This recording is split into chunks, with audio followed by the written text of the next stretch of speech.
asalaamaaleykum mbokk yi seetaan MMD Média ñoo ngi leen di nuyu bu baax a baax en tout cas tamit di amaan mbégte di jàkkaarloo waat ak yéen tey nag ñoo ngi ak docteur Mamadou Lamine Diayte moom nag moo ngi bokk ci Pastef les Patriotes dañu koy jël waxtaan ak moom ci li nga xamante ni mooy politique Pastef fii nga xam ne mooy ci département Mbour waxtaan ak moom également ci li nga xamante ni mooy élection législative yi nga xam ni moom la ñuy génn dañu koy jox mu nuyu askan bi nga xamante ni ñooy seetaan MMD Média dog ñu maa ngi lay fay di nuyu seen téléspectateur yu leen seetaan ci réseaux sociaux yi di nuyu bépp sénégalais bu nekk ci biir réew bi ak bitim réew di kontaan trop ci jotaay bi. donc bu ñuy commencé li nga xam ne mooy émission bi dañ lay laaj kan mooy docteur Mamadou Lamine Diayte. waaw docteur Mamadou Lamine benn ndaw la bu cosaanoo au sud du pays principalement Ziguinchor samay waajur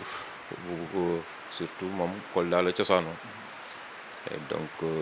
liggéey moo ko fa indi ba mu jël fa soxna muy sama yaay ñun yëpp juddu Ziguinchor fa laa jàngee école primaire de 82 à 88 ci laa am sama entrée en 6e dem collège CM Amical Cabral bu Ziguinchor fa laa defee sama cycle collège. Ensuite dem cycle secondaire au lycée Djignabo en 92 95 donc 95 la amee bac soog a ñëw université ñu orienté ma faculté de médecine département odontologie stomatologie ñëpp xamee ko ci chirurgie dentaire fa laa jàngee ba pare sama jàng en 2001 soutenir sama doctorat pour être élevé au grade de docteur en chirurgie dentaire commencé liggéey Dakar en 2004 la ñëw Mbour. Donc depuis 2004 maa ngi fi donc ça fait presque 18 ans maa ngi ci dëkk bi. alors dañuy dugg ci li nga xamante ni mooy politique donc lan moo la dugal ci li nga xam ne mooy politique. waaw politique comme ni ñu ko waxee rek c'est l'art de gérer la cité te man dama ko jàppee comme jaamu yàlla parce que politique lu ma ci gën a orienté mooy continuité. parce que nekkoon naa syndicaliste à l'université di doon xeex injustice parce que jamono ñu fa ñëwoon dafa xaw na métti trop ci étudiants yi parce que dañoo tombé woon ci la réforme universitaire de 1993 première promotion bi doonoon ñun 94 95 ñu ñëw ne woon deuxième promotion yu doon dund les réformes alors boobu Banque mondiale dafa tënkoon université def benn toilettage bu rëy université parce que dañoo décompressé université. Donc ñun ñu ñëwoon jamono yooyu la sélection était très difficile donc il y a beaucoup d'étudiants yoo xam ne vraiment fa lañ jógee seen carrière seen cursus yàqu parce que jotuñu leen orienté ils n'ont pas les moyens pour faire les études supérieures ñu ci bëri dugg ci leneen donc injustice boobu ñu nekk ci biir campus bi mu amul ñaari catégorie étudiants les favorisés mooy ñoo xam ne parce que bu njëkk ba ñun il fallait être orienté soog a am bourse pour mën a loger. Alors c'était un peu difficile parce qu'il n'y avait pas assez de lits. Jamono yooyu il y avait 6000 et quelques lits. Donc pour une population estudiantine qui tournait autour de 22 000 étudiants, donc c'était très compliqué. Donc il y avait pratiquement que le quart des étudiants qui étaient logés. Tout le monde n'avait pas accès au resto. Parce que pour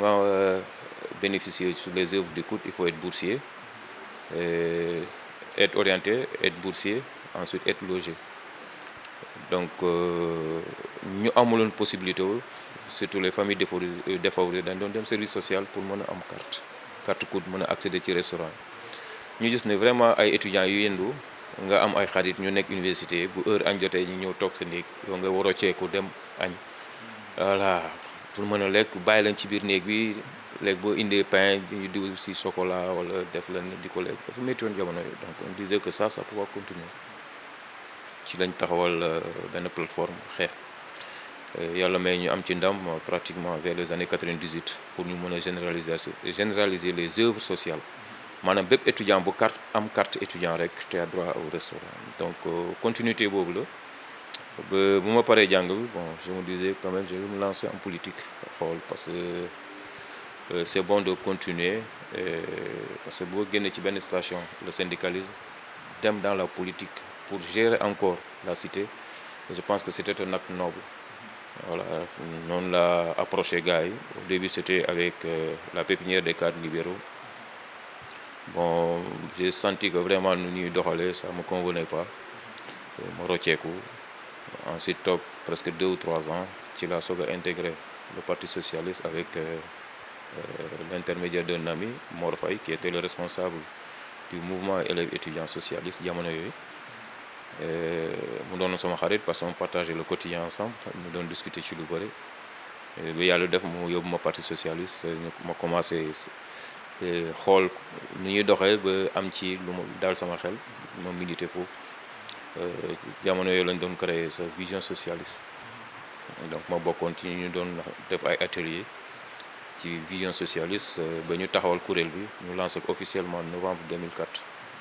donc noonu laa duggee ci vraiment ci arène politique. mais lan moo la génne ci li nga xam ne mooy parti socialiste ba dugg ci li nga xam ne mooy ci Pastef les Patriotes. Entre 2000 et 2004 parti socialiste dañoo dundoon ay turbulences yu métti mu amoon c'était de la débandade quoi gars yi doon dem fu ne alors ñu fa desoon gëm seen bopp mu doonoon des gens intègres ñoo xam ne bon muy métti ñu toog gérer parti bi. Alors, il y a le doyen Robert Sagnan qui disait que le Parti socialiste s'est débarrassé de ses feuilles mortes, que le parti va régénérer. Donc, c'est un avènement avec les jeunes cadres, les anciens, les classiques du Parti socialiste à Yaakaar. Mais vraiment, les jeunes cadres qui viennent du Parti socialiste pour intégrer. Parce que Vision socialiste, c'est la fusion entre deux mouvements. benn bi c'est le GER, le groupe d'études et de réflexion Elimane Kane moo ko doon gérer ak CZK, cellule des jeunes cadres socialistes Abdoulaye Wilane moo ko doon gérer. Donc la fusion de ces deux moo créé Vision socialiste. Alors mu doonoon benn suuf ci biir parti bi donc noonu lañ continuer ba di jëmal parti bi jëmal ba ñi ñu amaat yaakaar ñu dem ci assise nationale ñu gën a am gët am taxawaay ci réew mi ba gaay askan bi am yaakaar. Mais bon, comme il y avait Benno Siggil Sénégal qui avait vu le jour, donc ñaari kàngam nekkoon foofu mooy feu Ousmane Tanor Dieng ak Moustapha Niasse. Donc je disais toujours gens il faut que ñu teel a annoncé wu par rapport aux élections de 2012 parce que ànd bi rafet na trop mais dem ba ci biir lu bëri mën na fa xew ñu ne ma non non non loolu daal. Yaakaaruñu ko parce que on tire vers l'essentiel mooy topp projet askan bi parce que jot nañ def le tour du Sénégal ba xam lu askan bi bëgg réellement ma ne leen ba léegi ça suffit pas donc il faut que ñu définir par rapport à la candidature kan mooy jiite Benno Siggil Sénégal tant que leeru rek mën nañ dem ba ci biir yëf yi éclaté te noonu la mujjee pratiquement parce que alerté na mais gars yi daanaka jëluñu woon samay kàddu ko au sérieux quoi. Alors bu muy éclaté nag c'était juste à l'approche des élections donc ku ci nekk 100% dëndi ñu dem élection Macky am prox ndol jàll comme deuxième parce que coalition boobu vraiment ñi ñu amoon nañ ci yaakaar mais comme dañoo divisé wu donc boo xoolee ñoom ñaar lu ñu am ci score bu ñu ko dajale woon Macky du dem deuxième tour alors noonu la Macky amee chance de le deuxième tour dem ak Ablaye Wade te comme dañoo signé woon charte que ci opposition képp ku dem deuxième tour ñu def bloc ànd ak yow pour voilà pour tere Ablaye Wade am troisième mandat et on l'a réussi donc Macky aussi il a eu l'intelligence d'inviter tout le monde à venir travailler avec lui mais je disais aux gens que nous en tant que jeunes cadres bokk vision socialiste notre ambition c'était de préparer les joutes électorales yi di ñëw quoi donc comme contrat moral la woon pour jàppale ko gagné na nañ ko bàyyi mu dérouler agenda parce que bokkuñu programme alors les gens ont indoon coow lu bëri ci biir parti bi bon ñi d'accord boo xoolee sax Khalifa bon il était un peu en retrait par rapport à son engagement ci gouvernement bi donc bu ma seet les situations j'ai vu que les gens sont engagés surtout les responsables j'ai dit bon je ne vois plus dedans quoi parce que am na lu ma gëm donc nañ dëggal suñu bopp xaar parce que Tanor dafa ne woon bon c'était sa dernière candidature ñu xool comment on va s'organiser pour le futur. vu que ni yow ba ki nga xam ne mooy Barthélémy Dias ak Khalifa Sall bon parti socialiste foofu lañ génne woon ak et tout pourquoi pas rejoindre ñooñu plutôt ngay dem fi nga xamante ni mooy Pastef. Non, parce que Barthélemy il est venu après nous. Parce que Barthélemy, Malick, Noël Seck, ils sont venus après nous. Khalifa Sall mu ngi fi. Khalifa, il était là-bas. Bon, Khalifa en tant que tel, il s'entourait des gens compétents. Mais c'est quelqu'un qui était patient, qui voulait prendre les choses comme Tanor. Non, d'autres le présenter. Donc, sur le plan légitime, comme Yal Def après il a gagné les élections à Dakar, donc c'était normal, nous donnons le dauphin naturel de Tanor. Parce que Dakar, quand même, c'est pas un petit département. Donc, il faut gagner, déjà, tu as un atout par rapport aux autres. Alors, comme il y a le défendre aussi, et puis, nous avons un coach quand même qui parti. Mais, comme nous m'avons dit, il ne s'est pas défini par rapport à sa propre vision pour succéder à Tanor. Je n'ai pas suivi, surtout que quand Tanor avait demandé qu'on renouvelle les instances, le primaire, il n'a pas posé sa candidature. Je lui ai dit, bon, moi je le suis plus. Donc tu l'as bon, je me retire parce que je ne comprends plus. Déjà, loolu am na pourquoi yow tamit jéemoo dëggal sa bopp comme posture bi nga xamante ne moom yor na ko posture boobu neexu la yow nga jëm ko. xam nga man bu may dugg ci dara c'est pas pour des postes. Voilà, vision la woon vision socialiste amoon projet. bu bëggee socialiste tamit war nga mën a taxaw dëggal sa bopp foofu. waaw mais dëggal sa bopp à condition que ñu nekk dans l'opposition. Parce que ce que j'évitais mooy le syndrome de Landing Savané. waaw ànd ak nguur ba ca cappaandaw nga ñëw taxaw ne bon j'ai posé ma candidature mais tu es comptable du bilan. waaw Abdoulaye Wade noonu la defoon ak Landing moo tax ñooñu mënuñoo am dayoo donc lu ñu bëgg di mais mu leen ànd pendant toutes ces années. ñëw ba ci élection nga bëgg a samp sa dënd naan bon man maa ëpp que les visions ainsi de suite le Sénégalais ne peut pas gober ça donc man loolu laa ci doon craindre c'est-à-dire qu'il soit comptable du bilan de Macky Sall moo tax très tôt j'ai dit aux gens bon nañ dëggal suñu bopp Khalifa il n'a pas intégré le gouvernement mais c'est le parti te mu bokk ci parti bi xam nga bon quand les gens décident en haut nga nekk ci biir gën fësalu sa position par rapport à ça donc loolu tax na ba man ma am jiixi jaaxal donc j'étais un peu perdu. def li nga xamante ne mooy taxaw Dakar. waaw génn détaché wu. mais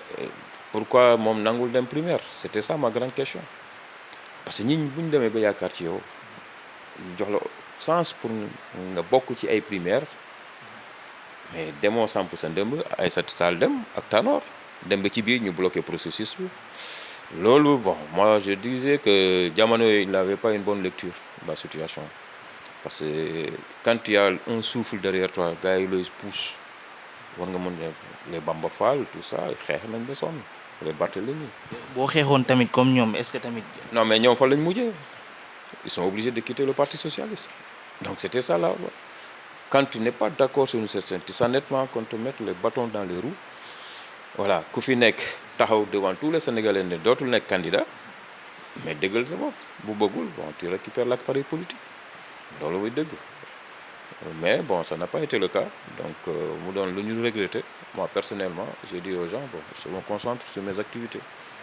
waaw ma ñëw toog sama njàmbur di liggéey essayer de trouver des solutions à mes propres problèmes. Pastef ak Mouhamed Lamine Diaité Pastef nan la débuté fi nga xam ne mooy ci Mbour. waaw fii moom je veux dire Pastef c'est grâce à des amis moi personnellement bu ñu créé Pastef fekkeewuma ko je faisais pas partie des membres fondateurs donc dañoo dem ba ci biir doxal quelque temps j'ai commencé à voir Ousmane Sonko muy génn surtout les réseaux sociaux ak quelques émissions à la radio ma koy déglu di ko may nopp gis ne vraiment diagnostic mu def ci Sénégal c'était le même diagnostic que j'ai fait du Sénégal donc ma ne ko kii en tout cas bëgg nañ bokk nañ gis-gis donc ma taaxelu rek di ko déglu ba un jour un de ses amis m'a appelé mu ne ma sa waay créé na parti ma ne ko si maa ngi koy suivre mu ne ma vraiment bëgg naa nga ñuy jàpp ci projet ma ne ko waaw mooy man du noonu laa duggee ci politique laisse-moi le temps de voir offre politique am bu ma analyser son offre politique de manière très froide mën naa jël décision ñëw fekk si leen donc ñu dawal ay 6-7 mois yooyu ba yàlla def benn jour mu woo ma ne ko y a pas de souci moi je pense que war nañ mën a toog waxtaan ci la jox sama contact au président Sonko ñu doon jokkoo pratiquement chaque semaine dañ doon wootante on discutait beaucoup on échangeait ba yàlla def ñu jàpp bés ñëw fii Mbour autour d'une table toog waxtaan xamal ma vision ma ne ko man politique lu ma ciy bañ rek mooy dem ba ci biir changer de cap bu doon da nga dëggal sa bopp moi je suis prêt à te soutenir parce que moi je suis un homme de conviction mooy dugg ci dara c'est pas pour des intérêts crypto-personnels mais politique c'est pour vraiment compétir pour être aux affaires et quand tu seras aux affaires c'est pour vraiment gérer le problème des Sénégalais mu ne ma ne vous inquiétez pas je vous donne mon assurance que si j'ai un soutien un peu partout dans le Sénégal on peut aller loin en politique noonu laa adhéré par la suite ñu jox ko app ñu ne ko bon telle période bu ñu paree dinañ la woo nga ñëw ñu jéem a lancé fii Pastef Mbour donc ci lañ ko lancé en février 2015 parce que jamono yooyu il y avait Doudou Dieng qui était membre fondateur ak Ousmane Abdoulaye Baro ñoom ñaar ñooñu pratiquement ñoo catalyser tout ce qui est processus de création fii Pastef Mbour léegi bu ma bokkee ci jotaay boobu après les gens bu ñu demee ba fal bureau ils m'ont désigné parce que j'étais le plus présent que ñoom ñaar parce que Baro il était orienté à Dakar Doudou Dieng était dans la région de Fatick comme intendant voilà ma comme maa fi nekk ñu ne bon tu prends la responsabilité de gérer le parti ici ñu former équipe bon au début c'était difficile mais ñuy dem ndànk-ndànk rek ba egsi fii. ban posture la Pastef am fi nga xam ne mooy ci Mbour moment bi nga xamante moom lañ toog. sant yàlla parce que en 7 ans quand même on est arrivé à créer un appareil politique très solide ci département bi maintenant on est à l'assaut des électeurs des militants des sympathisants fu ñu gis koo xam ne vraiment projet bi ñor na ko waxtaan ak yow jëm organiser wu pour soit ñu samp cellule sa gox wala nga ñëw bokk ci mbir yi jàpp ci ñu continuer di liggéey tey moom macha allah jot nañoo dem 4 élections première élection bi mooy législative 2017 boobu on était présent dans 4 communes ñu amoon ci daanaka boo xamee lu ñu amoon yëpp c'était pratiquement moins de 2000 voix waaw bokk ci lu ñu sotti ci gafa bi te jamono j'étais désigné aussi comme tête de liste de la coalition Ndawi Askan Wi fii ci département bi en 2017 donc ñu demoon élection on était présent dans 4 communes def lu ñu mën avec nos propres moyens yàlla def ñu def 7e sur les 49 listes 47 listes yu demoon donc mu doonoon benn sac ci ñun pour un parti qui venait de naître qui n'avait pas assez d'envergure ñu dem élection jël 7e position sur les 47 listes ci lañ xayma lu ñu jotoon a am préparé waat ne gars yi bon comme il y a d'autres communes qui ont voté pour notre liste nationale ak départementale nañ fexe ba identifier ñooñu commencé dugg ci commune yi di surtout dans les réseaux sociaux di annoncer Pastef Diass Pastef ni Pastef Mbour donc de fil en aiguille ci lañ commencé am suñuy contact gars yi dañuy contacter ñu leen di fekk seen gox waxtaan ak ñoom am fa ay points focaux te ñoom ñoo def liggéey bi ba tey pratiquement Pastef est présent dans les 16 communes et bien ancré dans les villages et les quartiers. d'accord macha allah comme ni nga ko waxee rek boobu ba léegi yéen a ngi am ay avancement yu bëri yooyu mais est-ce que nekkul tamit bu ngeen toogee ci pouvoir du ngeen def comme ni ko ñeneen ñi defee entre guillemets boo waxee ñu ne politicien ay waxu politicien la dañuy nekk li nga xam ne mooy ci terrain bi lu leen neex wax mais bu ñu toogee ci pouvoir bi dañuy fàtte li ñu doon wax yépp. non xam nga offre politique dafa am solo te boole ci ñun dañoo ñëw pour réveiller les Sénégalais maanaam suñ première mission c'était de faire de telle sorte Sénégalais xam Sénégal xam lan mooy état xam nu réew mi di fonctionner xam nu assemblée di fonctionner xam institution yi ni ñuy fonctionner xam seeni cër ba pare dugg dans le fond. Le fond c'est quoi? C'est de parler des choses qui intéressent les Sénégalais maanaam un débat économique parce que tout tourne autour de ça. politiciens yëpp noonu la ñuy def à chaque fois. Mais ñun on a notre touche particulière parce que ñun boo xoolee Pastef ñu fa nekkoon jamono yooyu je veux dire l'écrasante majorité n'ont jamais fait de la politique. C'est des gens qui étaient là seexlu woon mbir yi mais bu ñu demee ba ci biir ils se sont rendu compte que non c'est devenu dangereux ñu bàyyi gars yi di continuer surtout lu ñu fi jotoon ñu gis dem ba désacraliser certaines institutions mu doonoon lu Sénégalais naqarlu donc ñu bokkoon ci ñoom ñu ne non on va mettre un terme à ça mooy quoi ñu créer suñu parti tuddee ko les patriotes du Sénégal pour le travail l'éthique et la fraternité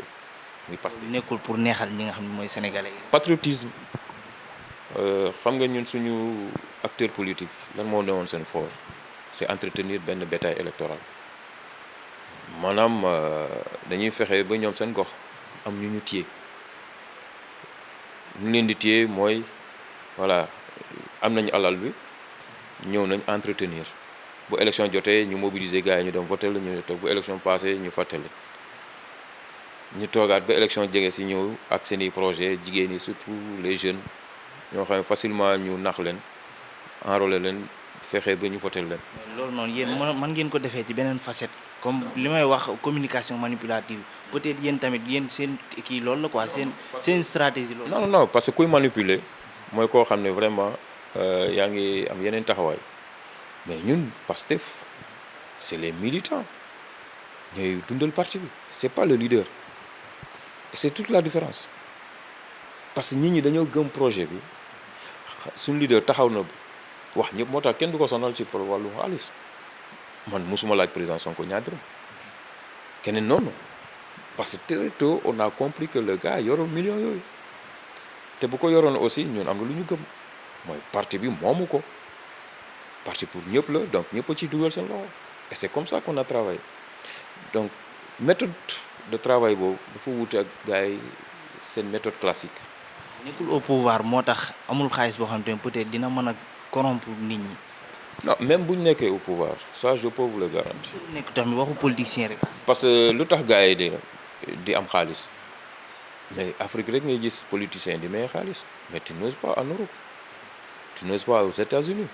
dans les pays asiatiques di génne xaalis di mais non foo jëlee xaalis la ñuy wax tu n'oses pas. fan nga teg nii bu ngeen toogee au pouvoir du ngeen def. non c'est parce que on est des patriotes réew mi lañ jiital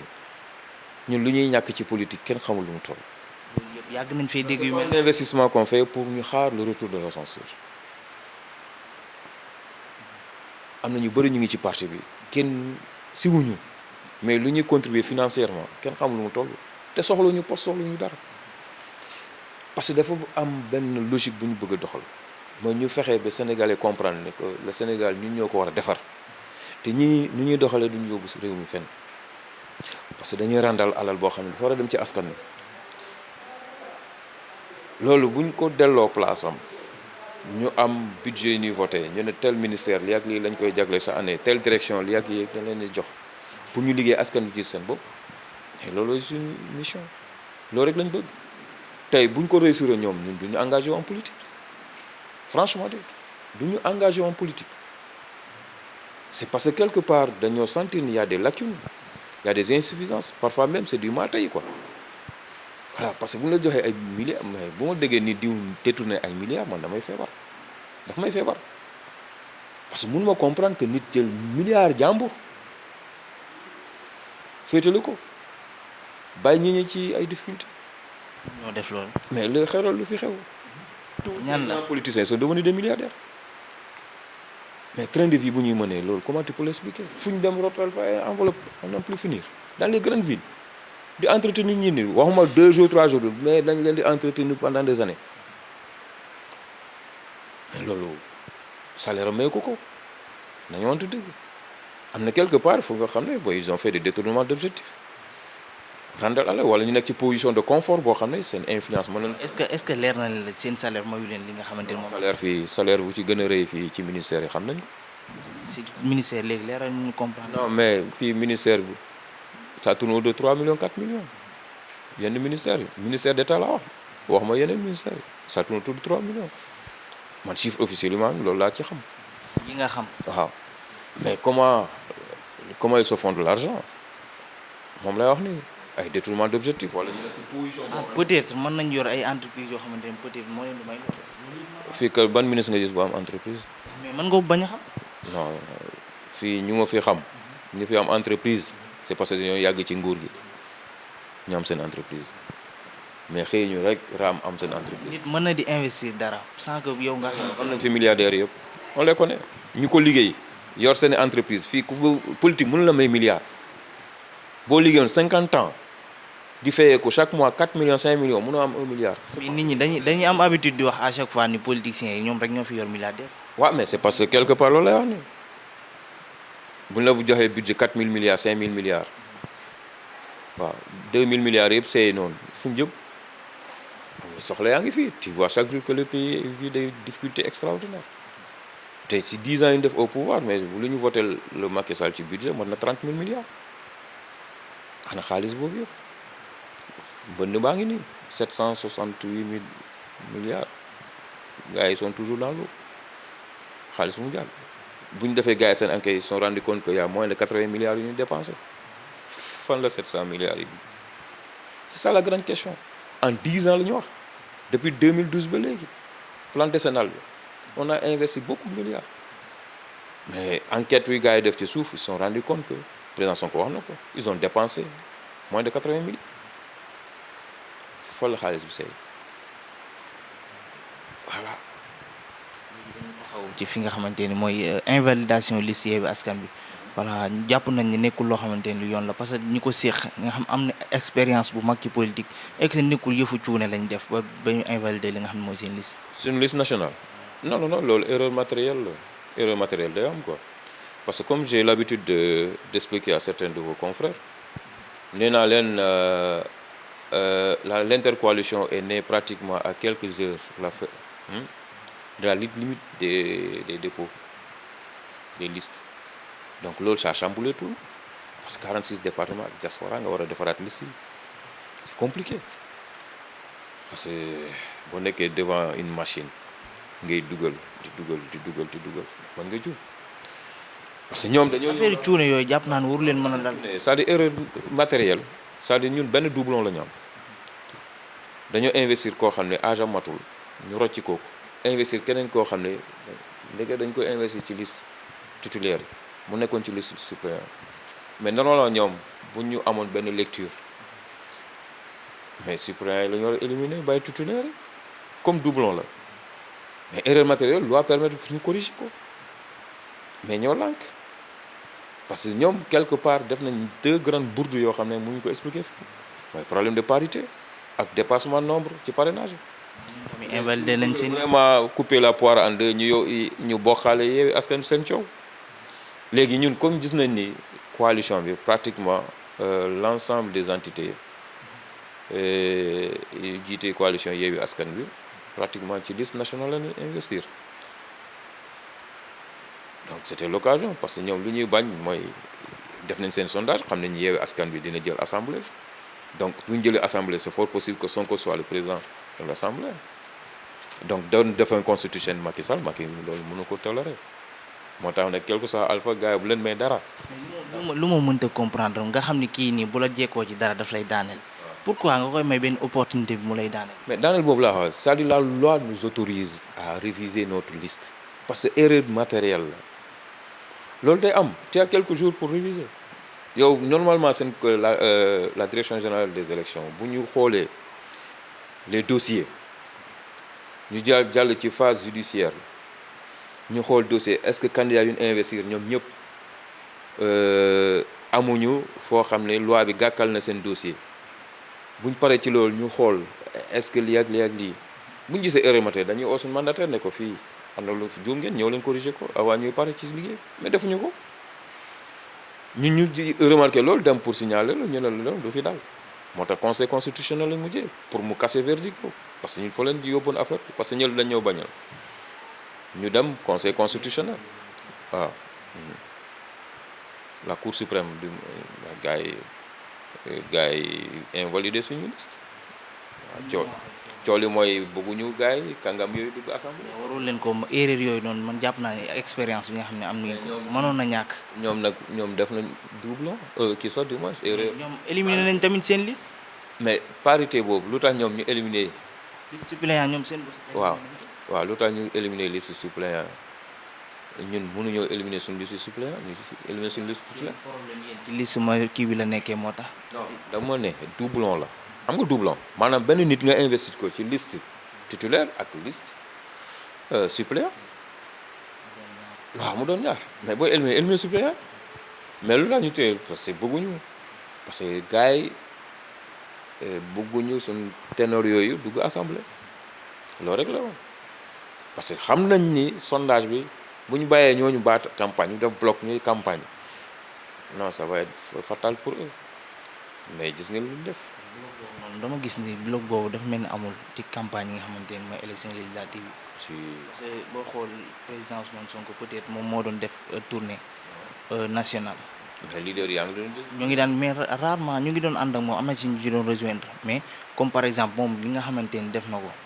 peut-être keneen def ko. non moom mooy tête de liste nationale bu ñu jëloon. d'accord mais tamit dafa war a tax ñi ci des dañoo war a ànd ci ginnaaw. mais ñu ngi ci yow da ngay gis Khalifa à ses côtés tu vois Déthié Fall tu vois Aïda suñu tata Aïda Mbodj tu vois Habib Sy tu vois Maïmouna Bousso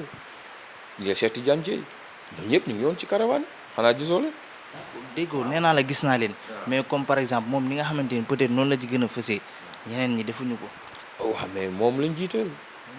mais ñi ci des dañoo war a topp ci ginnaaw. waaw mais moom lañ jiital kay jeex na wax jeexal na wax. buñ la jiitalee dañuy topp sa ginnaaw di la soutenir. waaw mais loolu nga gis ne ba soutien weesuwul nga ànd ak nit. peut-être yow xam nga yow yaa jiite woon fi nga xamante ne mooy département Mbour gisoo ñi nga xamante ne ñoom lañ investiroon ñoom Mami Maysa ñoom Ahmed Niane ñu toppee woon sa ginnaaw. waaw mais loolu lay wax. mais yow partout fois da nga doon ànd ak ñoom dañ doon ànd ak yow di topp sa ginnaaw élection yëpp ba mu jeex. waaw mais looloo am c'est-à-dire que campagne comme je l'ai dit 21 jours la ni mën nga dem ba ci biir nga am benn soxla boo war a dox bu urgent nga dem doxi ko ñëw fay dabat caravane bi loolu day am mais Ousmane Sonko moom moo newoon suñu tête de liste nationale ñu invalidé ko mu jël affaire bi continuer campagne ne gars yi bon je vais mobiliser parce que ñëpp reconnaître nañ ko moom mooy tête de file bi wax ñu jox ko cër boobu ñu si sant yàlla te gis nañ ni fu mu dem gars yi génn parce que caravane lañ def ñu ay meeting donc caravane bon ça s'explique que c'est des mouvements spontanés waaw fu ñu dem gis nga bain de foule voilà loolu lañ ci doon uti voilà vision boobu visibilité boobu lañ ci doon uti ensuite véhiculer notre programme ak suñu vision ci Sénégal te franchement dire je lui tire chapeau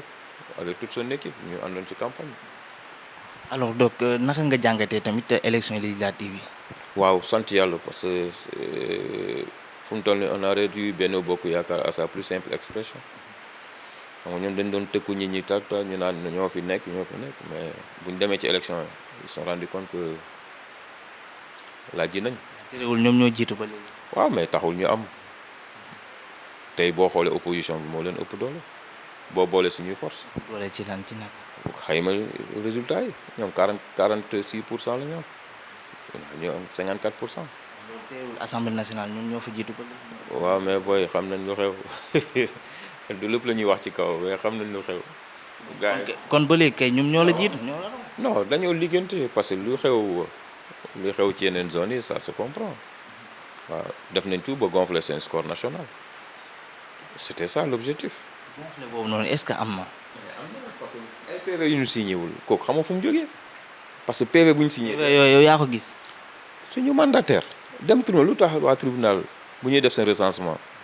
gars yi bañal leen ko parce que gis nañ ni PV amuñu signature PV bu amul signature jox leen ñu vérifier tous les casiers mais la ñu app ñu vérifier gars yi ne mukk du fi dal mais lu xew Fouta c'est exceptionnel. moo fi xew. mais déjà population électorale bi rek tey na xel population électorale bi tey na xel c'est comme dans certaines communes où les maires ont fait des transferts par exemple boo demee ay Saly nga dem Malicounda. Saly loolu noonu est-ce que yow teg nga ci sa bët ba gis ko loolu ngay wax ni ndax wóor na la. mais nous on est des hommes de terrain. vous êtes des hommes de terrain mais est-ce que wóor na la. yow lu xew ci fii teen tubaab gars yi ay ñi ñu jógee Ndiassane di ñëw fii Saly di voter Ndiassane du Mbour c'est dans la région de Thiès. mais yéen da ngeen am ay représentants normalement foofu pourquoi loolu déjà signalé wu leen. non nit ki bu ñëwee la loi nous permet pas ñu empêcher ñooñu ñu bindu comprendre yow mën nga nekk fenn temporairement di liggéey comme mën nañ la convoyer yow amoo certitude parce que loom lu ñuy soxla pour ñu inscrire leen foofu mooy certificat de résidence kan ñooy délivrer certificat de résidence c'est les mairies ñoom bu ñu demee indi seen nit ñu jël ci il a son certificat de résidence mais certificat de résidence nit bu ko amee mënoo ko empêcher mu bindu ci waaw mooy mënoo ko empêcher ci salle bi vérifier li nga xamante ni mooy liste yi ñoom ñu bokk ci déjà ñoom foofu cela ne veut dire que ni comme ñoom foofu la ñu war a voter non. non loolu laay wax ni c'est-à-dire que transfert ay nit a jëloon nit yenn gox pour indi leen surtout ci local yi defuñu ko ci législative mais ci local lañ ko def parce que dem nañ bi en certain moment ils ont senti que l'opposition ñu commencé jël yenn proportion inquiétante pour assurer wu ñu dem Saly lu fa xam dem ci yenn zone Malicounda Sud di recruter ay nit Mbour fii di recruter ay nit yóbbu leen Saly lu xew Malicounda gis ngeen ko c'était la seule commission dans le département mooy commission Mbour sax ñoom duñu arrêter liste yi mais Malicounda à 7 heures du matin on arrête les listes. tamit dañ leen a gagné ngeen di wut fu ngeen di jafandu. non du question jafandu parce que boo xoolee ñëpp ñu doon toog ci suufu garab yi gars yi dañuy toog di waxtaan da nga xam ne ñi dëkkuñu fii ñi ay Bambey lañ dëkk ñi dëkk feneen ay Mbour fii ñu dëgg jógee fii Mbour parce que dañ leen dig affaire ñu convoyé leen yóbbu leen ñu bëri xamuñu ci ñi doon uti liggéey anañoo ñu bëgg financement indi leen seen carte d'identité ñu photocopier yóbbu dem defal leen certificat de résidence transférer leen sans leur volonté loolu xam nañ ko buy gars yi di retirer seen carte am na ñoo xam ne ba jour élection yi dañuy dem ba di dem di voter ñu ne leen yéen fii du seen centre yéen Malicounda ngeen war a voter loolu gis nañ ko fi yow comment tu peux expliquer un petit village comme Baling moom autant de bureaux de vote foofu adulte yu fay voter ñoo ëpp ñu fa dëkk comment tu peux l'expliquer loolu transfert rek parce que bëgg na jox dayoo dali Mbaling mais Mbaling c'est le plus petit village là ci axe bi fi ak Pointe Sarène mais nombre de bureaux de vote fi am yoo xam nga ci dara boo fa demee jour élection mais tu as l'impression que dëkk bi ñëpp a génn alors que c'est pas le cas donc électeurs yu fay voter ñoo ëpp ñu mag yi fa dëkk loolu tu peux pas l'expliquer ci transféré la ko mun a am. da ngeen di jafandu à chaque fois ndax li ngeen koy wax dafa bëri. non on a des chiffres réels Malicounda ñu bokk ci fichier bi je peux dire le quart dëkkuñu fa le quart laa wax dëkkuñu fa waaw c'est pour des raisons. preuve yu leer nañ ci li ngay avancé nii. yow fii les amis de Maguette Sène la xanaa lu leen dëkk ci dëkk bi ñi ci bëri da leen transféré Malicounda ñu voté am na ñu jël Tafes am na jël Coose fii am na ñu jël zone sud bi waxuma yeneen gox yi da nga waa Bambey ñëw nañ fi bindu ci mais loolu ça veut tout dire donc pratique yooyu dafa war a xeewi parce que nit ñi dañ ko war a bañ sax ñu dëkk ci commune yooyu ñuy bàyyi ay nit jóge yeneen gox ñëw di fal seen maire loolu bokkul ci fee loolu tricherie la tudd tu triche yemal sa askan nga baat campagne nit ñi buñ la wóole jox la loolu yoon. alors diggante li nga xam ne mooy élection locale yi ak élection législative yan performance ngeen def au niveau départemental. waaw boo xoolee ci élection communale yi dans les 16 communes jotuñu ci gagné benn commune ci élection départementale bi par contre on a un score très intéressant parce que boo xoolee suñu score ci élection maire yi boo boolee l'ensemble des 16 communes on dépassait pas les 28 000 mais boo xoolee élection conseil départemental on était à 54 000 et quelques donc ça veut dire ñu bëri voté nañu yeneen maire mais au niveau départemental Yewwi Askan Wi lañu voté donc moo ñu mayoon ce pourcentage de 37,2%. Coalition Benno Bokk Yaakaar am 50 virgule coalition bu Oumar Sy bi am 12 et quelques donc 54 000 yooyu ci lañ ne bien vrai qu'on n'a pas gagné les élections au niveau local mais élection législative c'est faisable waaw buñ ko gëmee yàlla def l'intercoalition Yewwi Wallu juddu ci ñoom aussi indi seen apport parce que boo xoolee suñu score 54 000 ci 6 mois yi on a presque augmenté de 10 000 et quelques voix presque 11 000 voix ñu yokk suñu score bu ñu am conseil départemental ci élection locale donc loolu lu muy firnde rek mooy que bu ñu xëyma ba xam ni c'est faisable ñu ne gars yi on va à l'assaut mais bu ñu demee on a eu à gagner 6 communes dont Mbour ci élection locale yi on avait gagné que 2 centres de vote mooy benn bi Grand Mbour la benn bi zone Sonatel te zone Sonatel ñëpp xam lu fa xew les gens n'ont pas voté voilà à cause de tout ce qu'il y avait eu comme difficulté mais bi ñu ñëwee ci élection législative dans la commune de Mbour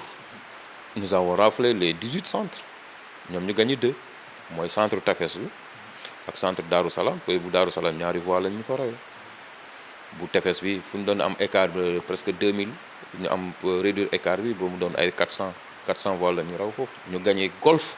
moo xam ne golf moom mosuñoo xalaat gagné foofu. ñu am mbetteel bu rëy daal ci élection yi. non on avait bien préparé waaw préparation bi mooy tout le monde s'est impliqué ñu mettre en place des équipes dynamiques sur le terrain et puis tombé ci période boo xam ne aussi ñu ci bëri dañu am jot ñëw battre campagne parce que ça coïncidait avec les vacances voilà les enseignants les étudiants les élèves yàlla def vraiment ñu soobu ci liggéey te lu ñu amoon comme stratégie mooy porte à porte parce que on avait des volontaires dans chaque comité électoral de base parce que Mbour dañ ko diviser en 12 comités électoraux de base donc di réunir yenn quartier yi mu am chef d'équipe am chaque fois ñoo xam ne bu ñu xëyee dañuy dugg telle zone dem waxtaan ak askan wi te dañ ko def du matin au soir même parfois la nuit parce que ku ci nekk sa gox ñu ci bëre bu ñu wàccee la ñuy ñibbi seen kër donc il y avait des équipes yu doon dugg nuitamment dans les familles waxtaan ak ñoom pour xamal leen le projet waaw looloo indi résultat bi donc boo xoolee ñoom lu ñu am ak lu ñu am ci communes yu ñu gagné ñun dañ leen rawee 12 000 voix ñoom communes yu gagné ñu rawee ñu pour 16 000 voix te gis nañ pratique yu am surtout à Joal-Fadiouth où vraiment on a eu énormément à regretter lu fa am. lu ma jaaxal yéen heure bu ñu leen gagné rek da ngeen gis ngeen li fa am. xam nga jour élection ñu génne arrêté ministériel ñu ne benn transport en commun du daw on voit des bus entrer à Joal-Fadiouth. gis nga loolu. mais ñun vidéo yaa ngi fi xanaa gisoo vidéo yi. lu ma jaaxal ci fii nii Yewwi Askan Wi à chaque fois bu ñu leen gagné dinañ fexe bu wut li nga xamante ni mooy lay. filmé nañ loolu preuve la. tu as vu notre coordonnateur le docteur Alima taxaw ci kaw tali bi ne bisu di jàll il a fallu gendarmerie ñëw bu ñëwee gars yi lu ñu génnee mooy autorisation signée par le gouverneur de Dakar parce que ñooñu Fadiouth lañ doon dugg ñu jàpp ci 11 bus yu ñu lim waxuma yeneen moyen de transport yoo xam ne gars yi dugg nañ biir Fadiouth moo tax le soir bi gars yi xëyma lu ñu am biir fa Joal gars yi di ne bon Joal la commune est gagnée parce que Fadiouth n'a jamais pris le dessus sur Joal. mais lu xew Fadiouth on a vu Fadiouth bu ñëwee ñu renversé score ba ñu raw ñu presque 900 voix loolu ça s'explique pas parce que quelque part il y a comme nu mu waxee et ci période révision bi madame la ministre dafa yoroon benn commission parallèle bu doon recenser kii la inscrire ay nit sur liste électorale loolu aussi on a dénoncé ça ba gendarme bi ñëw arrêté préfet envoyé ñu arrêté loolu lu muy niru qu'ils ont fabriqué. da ciy baax ngeen di nangu défaite. non question défaite mais am na loo xam ne parce que la loi électorale elle est claire parce que nit ñi bu ñuy inscrire mais nañ dem fu ñuy inscrire mais yow doo indi sa commission biir Joal di dugg ci famille di leen pour lan ñu leen di autoriser ñu am seen commission loolu ça veut dire que dafay mel ni ngeen di dem compétition ñu préparer ñële jox leen le cadre hôtel bu rafet def leen lépp yow ñu dugal ci ay taudis alors que yow bon waroon nañ la mettre dans des conditions minimales voilà ñu dugal ñi ci compétition boo xam ne yow tu as une longueur d'avance non ça c'est révision yi tricherie amoon na jour élection bi l'administration a été complice de ce qui s'est passé à Joal parce que ñoo génne arrêté ne tout ce qui est transport en commun warul daw ci journée boobu à partir de samedi minuit ba dimanche minuit mais ce qu'on a vu à Joal c'est inédit non seulement ci commission yooyu bu ñu leen teree Joal dañu transféré seen commission yi ci yenn village yi ay Ndianda ay Ndofane ay Fadial di leen di bind ay ko mais nous on peut pas être là ñoom ñoo yore seen appareil fu ñu neexee ñu préparer en catimini dem inscrire ñu moo tax moo leen le transfert d'électeurs yi am na parce que ñooñu 11 bus yooyu dugg foofu dëkkuñu peut-être am nañ affaire yi parents mais dëkkuñu fa ñu bëri dañoo nekk dans les autres régions ñu fexe ba convoyer loolu dajal parce que Fadiouth tout le monde se connaît am na ñu bëri fa lañ cosaanoo. yéen amoo leen ay représentants foofu. si am nañu déggoo lu ma wax on a une équipe très dynamique. waaw seetaan loolu noonu ba muy am kon. mais déggoo lu ma xanaa. bàyyi ba nga xamante ne jaan ji topp na nga topp ci ginnaaw. xam nga fii on a toujours été victime mais quand l'administration est complice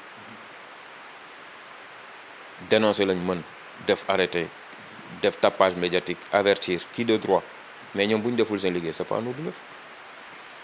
Il y a une commission qui est là qui inscrit les gens de manière frauduleuse bokkul ak commission boo xam ne waa DAF ñoo ko superviser loolu pour lan la alors bu loolu weesoo aussi jour élection bi le gouverneur qui signe des autorisations aux bus de circuler ñu gis ñi di convoyer di dugg Joal Fadiouth xam nga Joal moom benn axe la booy dugg foofu ñëpp lay gis booy génn ñëpp lay gis alors ñoom bu ñu gisee bus yi di dugg tey le plus grand centre se trouve sur la route principale gars yi bu ñu nekkee ci centre yi gis gars yi bus yi ñu génn daw si ñoo di intercepter bus yi ñu leen yéen lu xew bu ngeen di fu ngeen jëm ñu ne la ay électeurs yu ñu indi la mais ils avaient l'autorisation signée par eux donc l'administration le commandant territorial est complice de ce qui s'est passé à Joal loolu lañ doon dénoncer. d'accord léegi yan stratégie ngeen di teg pour communes yi nga xamante ne peut-être ñàkk ngeen ko ngeen mën a fexe ba gagné ko ci élection yi nga xamante ne mooy ñëw à l'avenir. dynamique de victoire dafa am solo Mbour commune bu gën a rëy la ci département presque 47% de l'électorat se trouve ici à Mbour Malicounda moo ci topp avec presque 27% de l'électorat du département donc yeneen communes yi ñu perte ñun xam nañ comment on va s'organiser pour ça loolu lu ñu fësal suñu stratégie. lan ngeen jàpp ni moom moo tax ngeen ñàkk ko. waaw non communes yooyu je veux dire l'influence parce que xam nga yenn milieux yi souvent ndigal moo fay dox. tamit ñi ngeen fa teg ñoom ñoo tax ngeen ñàkk ko. non ndigal moo fay dox parce que certains villages traditionnels chef bi lu mu wax ci la ñuy topp wala chef de famille bi lu mu wax ci la ñuy topp da ngay dugg ci benn famille ñu ne ñun fii mu daal lii la kii la ñuy voter point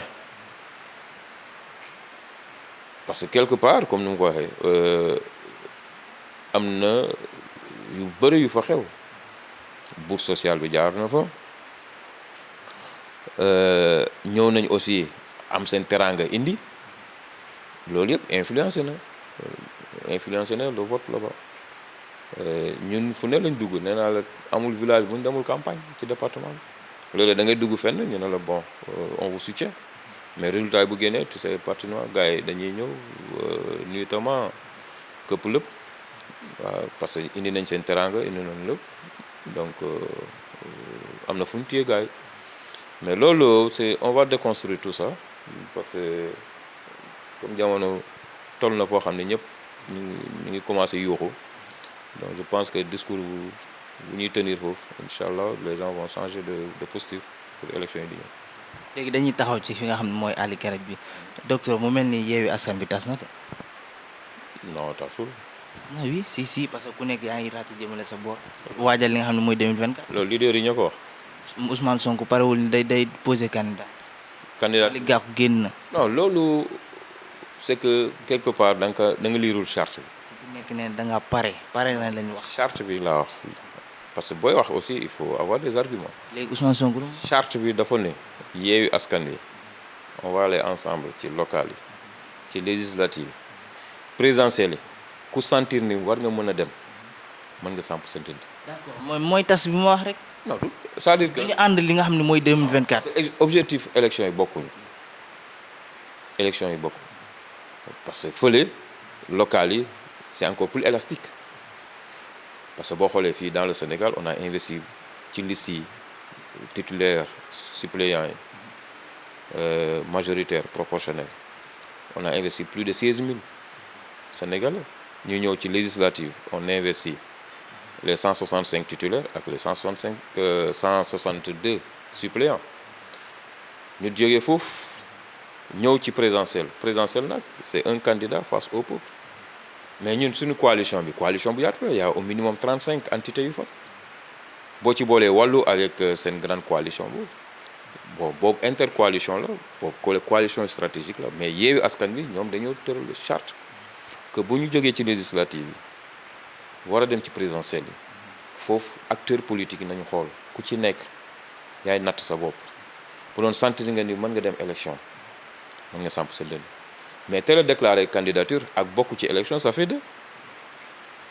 président Ousmane Sonko def na déclaration. yow élection yoom présidentielle il y avait plus de 90 personnes yu déclaré woon yu passé ni, mais fa lañ mujjee du 5 personnes lañ mujjee si moo tax ma ne la y a beaucoup de paramètres à prendre en compte.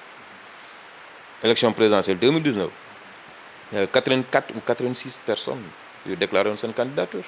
mais au final ñaata lañ retenu du 5 personnes. ngeen di recalé. ñeneen ñi dañoo renoncé parce que peut-être effet médiatique lañ soxla ñi xam leen. am na ñoo xam ne dem nañ ba ci biir xam ne amuñu appareil politique ñu roccee ko, am na ñoo xam ne am nañu appareil politique peut-être seen dayoo permettre leen ñu am parrainage yu ñu soxla ñu calé leen. am na ñoo xam ne ils ont été calés délibérément, voilà, pourvu que ñu wàññi candidature yi parce que ñoom def nañ seen schéma ba xam ne parce que premier ministre bu taxee 4 mois avant élection yi dinaan on aura 5 candidats, c'est que quelque part ils ont tout planifié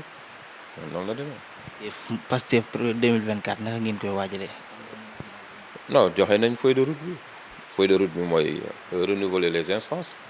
waajal suñu bopp gën a yaatal, voilà, dugg dans les zones où on n'a pas eu de score honorable dugg fa continuer liggéey, et je pense que vu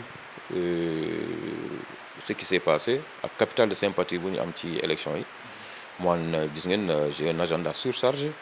fu mu toll ni liste d'attente montage cellule kenn xamul mu toll. Chaque fois, je dis aux gens, je suis obligé maintenant de travailler, j'ai journée continue pour après-midi, je vais sur le terrain, de m'organiser gars, monter une cellule dans la commune ou dans le département. Voilà, et c'est l'occasion pour moi de féliciter tous ces gens-là, de les encourager. Le projet bi aboutir à des résultats extraordinaires. Alors, 2024 serait tout. Si Bour a basculé dans l'opposition, donc 2024 a une formalité là-dedans. Voilà. Donc lan moo nekk say dernier kàddu ci émission bi. waaw di rafetlu jotaay bi dina vraiment ñu ngi dem ci élection yi am solo muy présidentielle te ñu nekkal en face ils ont tellement peur que soxla ñu mbër wax Benno Bokk Yaakaar précisément waaw boo nee le cas en face mooy le pouvoir donc soxlawuñu un candidat comme Ousmane Sonko parce que xam nañ ni il est sur la voie te inch'Allah